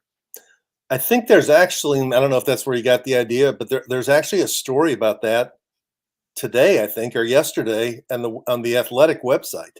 I believe they must have got it from me because I've been talking about this for 3 days. I think a lot of us roll our eyes and shake our head and try and change the subject when people talk about culture. But I think in this case, it really is true that the Cardinals have a culture. They have a winning culture, baby. Not only winning, though, but of playing baseball the right way, of drafting guys and promoting guys that fit their culture, and they enforce it all the way through their minor league system. It's like, some dude gets hurt, he goes out. Some guy comes up from AAA. He already knows the way the Cardinals play the game and what's important, and they just keep on rolling. And they also, obviously they traded for Goldschmidt and they got Nolan Arenado and stuff, but they're not doing it by shopping at the most expensive aisle in the free agent market. They're not doing And they it. never have. I remember when the Redbirds were there. I mean, Vince Coleman, Andy Van Slyke. I can't think of all Willie the different McGee. names. Willie McGee. I can never Gary remember his Pendleton, name. there's another one. That came through there. They all came. They developed and came through there. It was nuts, and their AAA team was always good. Yeah, I mean, as you know, we had the Cardinals AAA team here for 18 years, and it's been the Reds now for like 22 years, and it's been a huge difference. In that, when the Cardinals were here, you had like all those guys you mentioned, plus Todd Worrell and Tom Pagnozzi, and Andy Van Slyke was here briefly, and David Green and Joe McGrain, and on and on and on. Matt Morris, it was like. And the Cardinals, I mean, we've had Adam Dunn, and we've had last year Deion Sanders, maybe. It's Deion Sanders is about the best thing the Reds have sent out. Brandon Larson, Austin Kearns. I mean, they've had some here or there, but the Cardinals just churned them out, man, in every position. And it's, to me, they're more impressive than the Yankees, because the Yankees do it a lot of times with the checkbook. That's exactly right. And and the central divisions we've talked about in both leagues are always the weakest because they're the smallest market teams. But St. Louis just stays. I mean, the rest of them churn up and down, except for Cincinnati. They stay at the bottom. Milwaukee kind of is able to bounce back and forth. The Chicago, the White Sox, they're having trouble, but that has nothing to do with market. I guess they're just having a bad year. But a lot of mid-market size teams here. Actually, now it just kicked in. The story on The Athletic is, why have the Cardinals been able to consistently win and the Cubs can't? Because the Cubs went through that very steep rebuild, and they came back and had their window of contention, and they got the one World Series, and now they're back to being awful. And considering they charge really high prices and have, a very deep fan base, I think people up there are getting a little annoyed at how bad they are. But it's the Cardinal way. It's been called the Cardinal way, and it goes back to, it goes back to Musial and Bob Gibson, and even before then of, if you were going to be on the St. Louis Cardinals, that was a big deal. Yes, and it still is. And look at their team now. They've got Yadier Molina, who's played there his entire career. You never see that happen anymore. Nope. You've got Adam Wainwright, who's played there his entire career. And they brought Pujols back, even though he's 4 or 5 years past his prime, to give him this one farewell season in St. Louis and go out of Cardinals. So another indication that culture matters with that organization. Absolutely. And how about the Yankees are absolutely destroying baseball They this lost year. last night. It's amazing. What are they? 50 and 18? 50 and 18 overall, 73% winning percentage. They've only lost 7 out of 6 games at home this year. They're destroying their own division. They've got a 12-game lead. They're in good shape. Their only problem, I think, two things. One, not to get bored. And secondly, get your pitching staff as healthy as you can. And thirdly, when you get to the trading deadline, identify what are your 1 and 2 major weaknesses and do whatever you can to cover them up.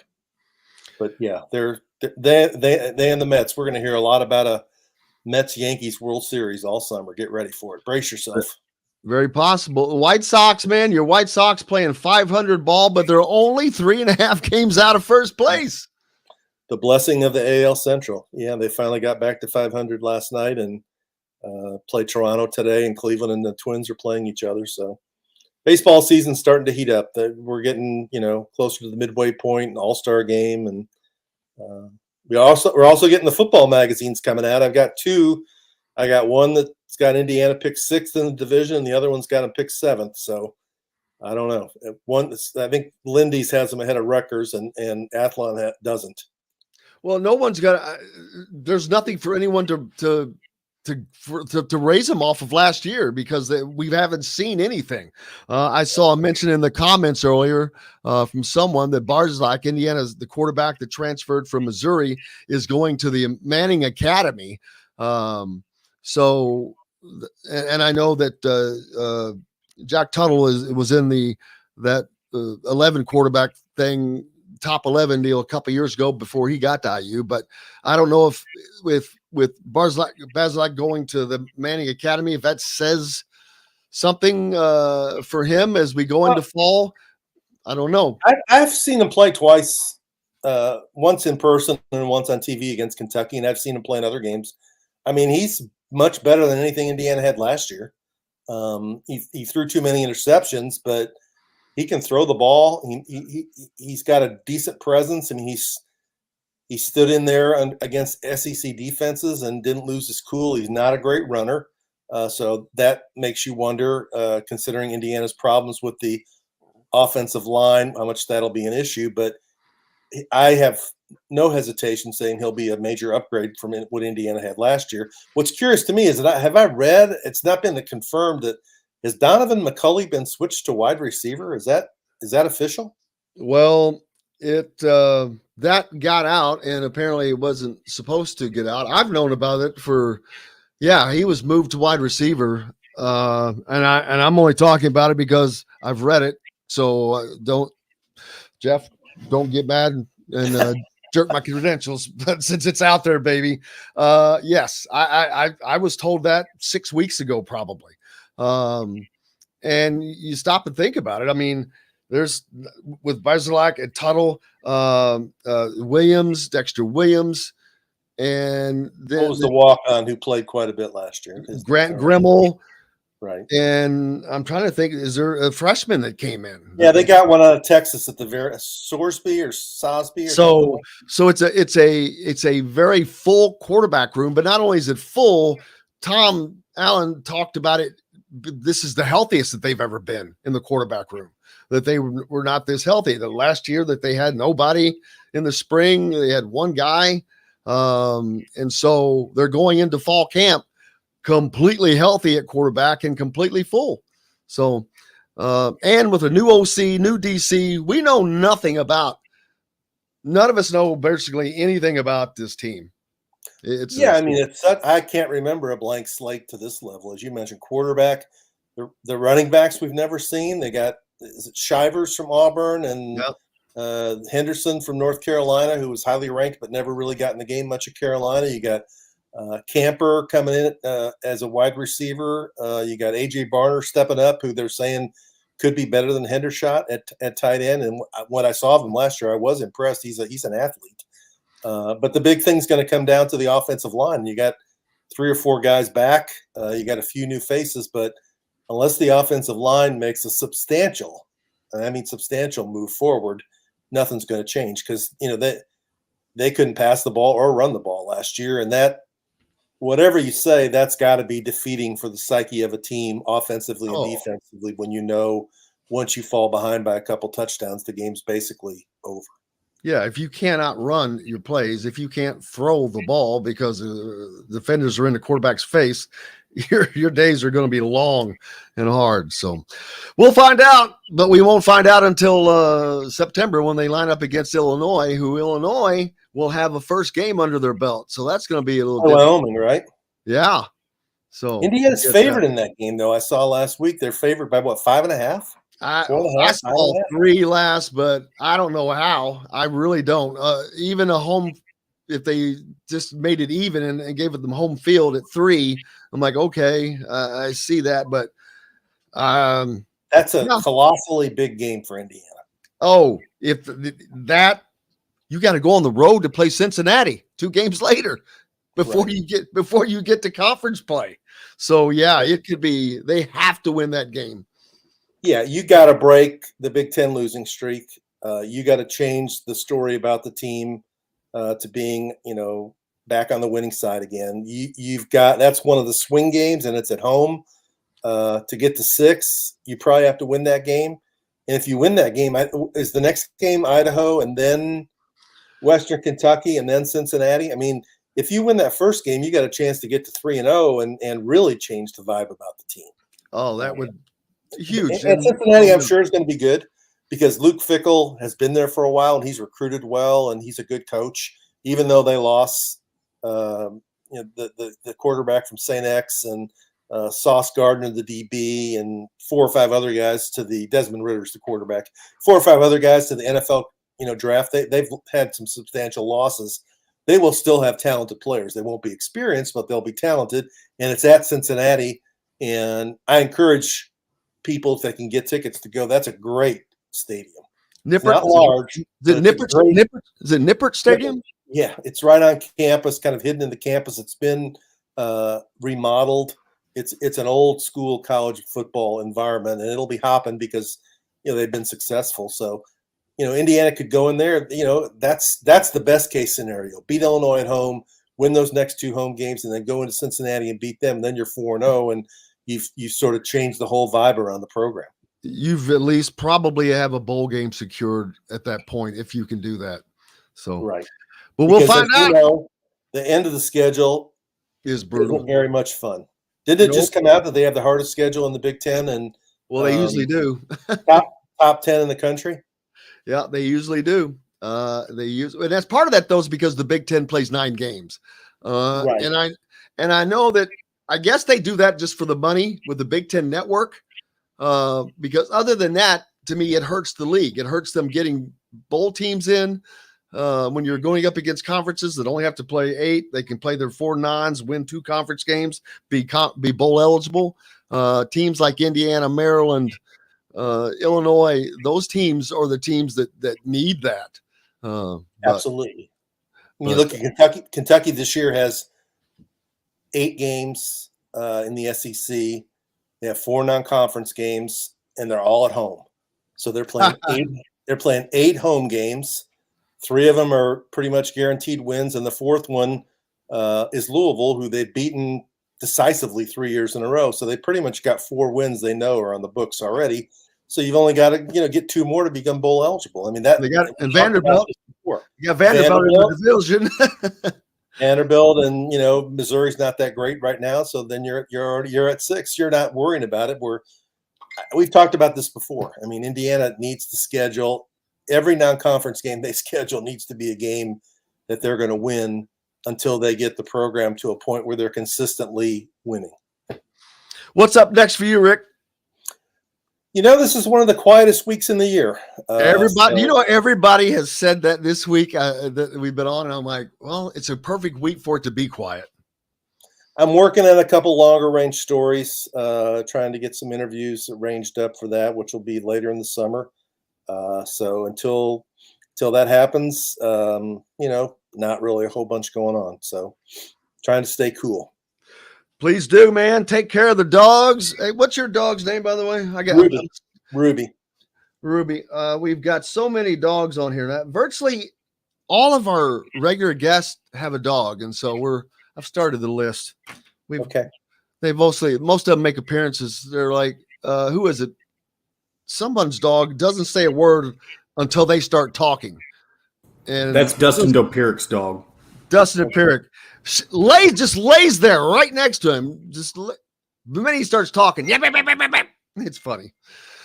It's hilarious. Well, man, go out and have a great day. I hope Ruby stays cool as well on this hot day, and you guys have a good one. Thank you so much. Make sure you give Rick Bozich a follow at WDRB.com. Yeah, I need about 8 or 10 more followers to get to 38,000. So see if you can hook me up. Let's get that done today, people. Let's get that done right now. 8 of you, please, or 10, follow at Rick Bozich on Twitter. Back with more Indiana Sports Beat, brought to you by Bubba's 33 in Clarksville for down in southern Indiana, right off of I-65. Back with more right after this. We'll be right back to the Golf Club at Eagle Point Studios for more Indiana Sports Beat Radio with Jim Coyle, presented by Endeavor Hospitality Group and Andy Moore Honda of Bloomington. Whether you're visiting, I should have quipped in there real quick. Yeah, hurry up, join me. I've got about 34,000. I got about 34. I just need about 34 more thousand to join you, Rick.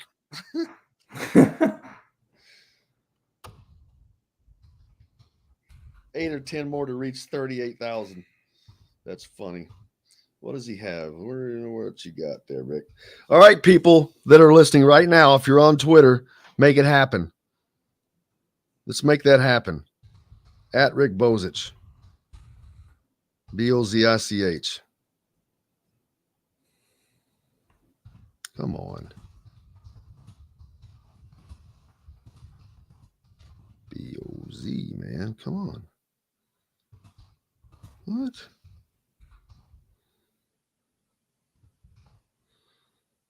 Oh, crap. Must be RIC.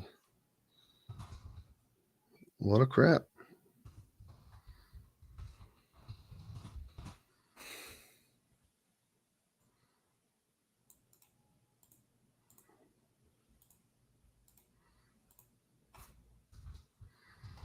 Yep, he's at 37.9. Well, I can't see exactly, so if he only needs. Oh, one of those parks he's got a picture of. Is that Oda New Comiskey? Oh, I bet it is. Yes.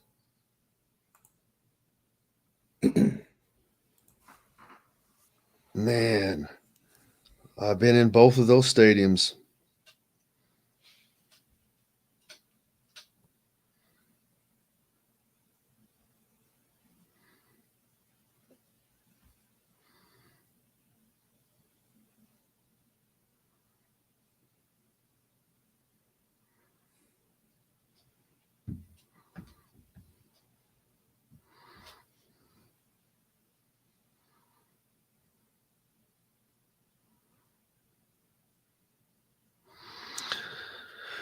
Okay. Oh, and also, while you're following Rick, follow me at Jim Coyle ISB. What am I saying? On Twitter. Follow me. I'm the fun one.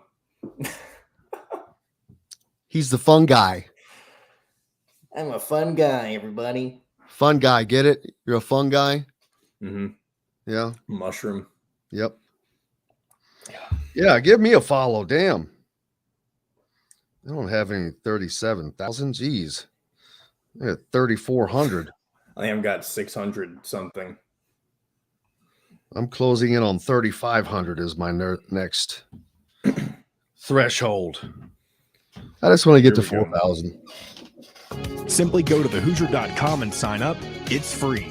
You can also find full episodes of Indiana Sports Beat Radio on the homepage or on the station every week, Monday through Friday.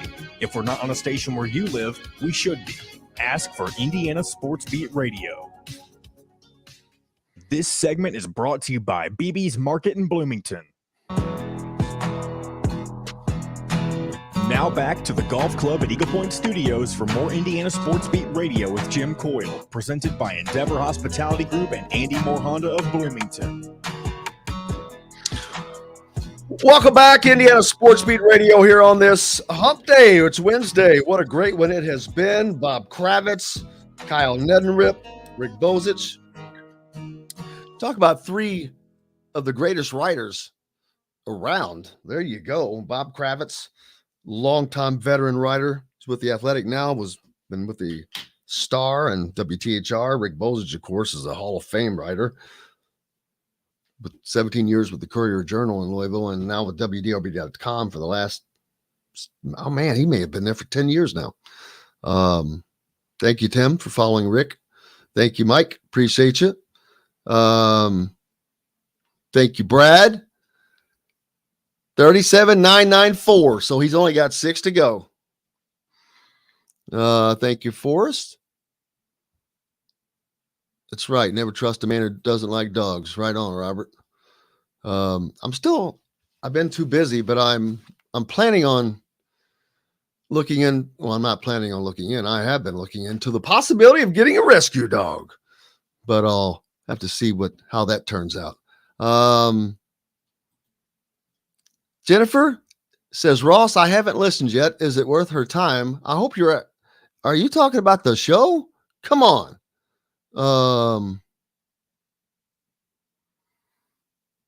No, you're talking about something else. So yeah, I'm not promoting that. Never mind. Hey, hope everybody's had a great day. I sure have. Appreciate it as always, though. Looking forward to tomorrow. John, the return of Dustin Schutte tomorrow?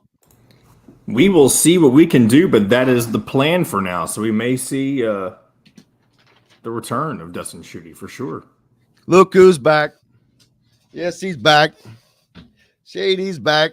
And even if we can't get Back him for a again. full show, we will try to get him for a couple of segments at the very least. I need him for a full show. He does not take that damn long to move. Who else do we have on the program tomorrow? Matt Taylor from the Colts should be back from vacation, and Chris Denari should be with us to talk more NBA draft preview, as the NBA draft will be starting tomorrow night, correct? Yeah, you know what? And I need to reach out to someone else that I was supposed to, and I forgot. But I'll try to do that so we can add to that. But man, it's been another great day. So again, thanks to Bob Kravitz, Kyle Neddenriep, Bob Kravitz from The Athletic, Kyle Neddenriep from Indy Star, and Rick Bozich from WDRB.com. Thanks to John, the producer. Most importantly, thanks to you guys. Without you, we have no reason to be here. Go out and have a great day wherever you are. You're listening on the Ref down in Evansville, or WBRO and Ringo, or just on YouTube or wherever. Have yourselves a wonderful day. And until tomorrow, I will see you on the radio. Thanks for listening to Indiana Sports Beat Radio. Be sure to subscribe to our YouTube page for more clips and team coverage of Indiana basketball, football, and more. You can also find full episodes and tons of other content on thehoosier.com. We'll see you next time for another edition of Indiana Sports Beat Radio.